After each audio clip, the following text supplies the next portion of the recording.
Welcome to another segment of our Acts Bible study.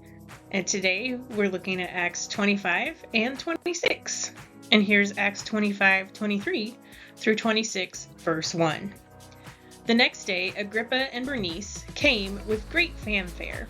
They entered the auditorium with the military commanders and the city's most prominent men. Festus then ordered that Paul be brought in. Festus said, "King Agrippa and everyone present with us, you see this man. The entire Jewish community, both here and in Jerusalem, has appealed to me concerning him. They've been calling for his immediate death. I've found that he has done nothing deserving death. When he appealed to his majesty, I decided to send him to Rome. I have nothing definite to write to our Lord Emperor. Therefore, I've brought him before all of you, and especially before you, King Agrippa, so that after this investigation, I might have something to write. After all, it would be foolish to send a prisoner without specifying the charges against him." Agrippa said to Paul, "You may speak for yourself." So Paul gestured with his hand and began his defense. Today we're again looking at 2 chapters from the book of Acts, partly because that will help us finish by the time we get to the end of the semester, but also because as we continue with Paul's defense in front of different Roman leaders, there's a lot of repetition. And so he has been in prison for 2 years and just kind of left there, hanging out there. We often assume that during those years is when he wrote several of the letters that we have in the rest of the New Testament. And he's making his way to Rome, but hasn't gotten there yet. So here we have Paul appealing even more to sharing his story with other rulers that are there visiting.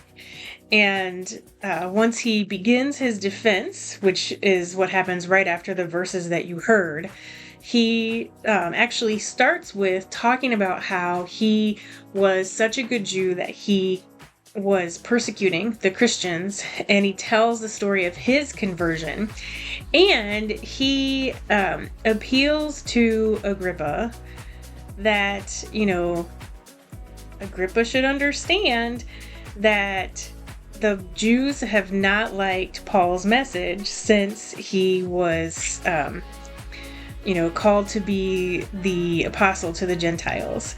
And Festus, who's the more local governor, Festus says, "You've lost your mind, Paul. Too much learning is driving you mad." So we get this interesting response to Paul trying to explain what he's doing, and then that gives him an opening to appeal directly to King Agrippa and say, "Agrippa, you know about the prophets, you know something about Judaism."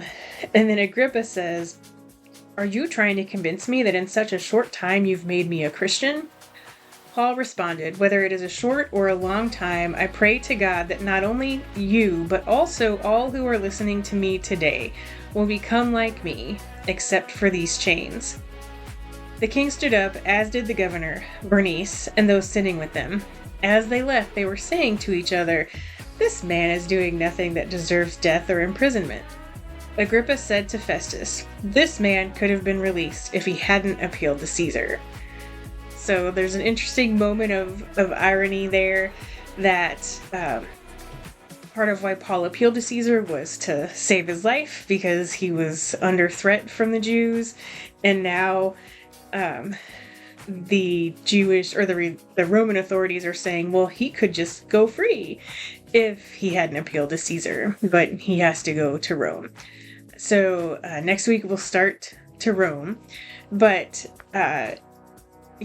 Paul always seems to know his audience and is also always trying to make a connection, not just to defend himself, but he is always promoting the gospel. He continues to be the apostle to the Gentiles, even as he is defending himself in front of the Roman authorities.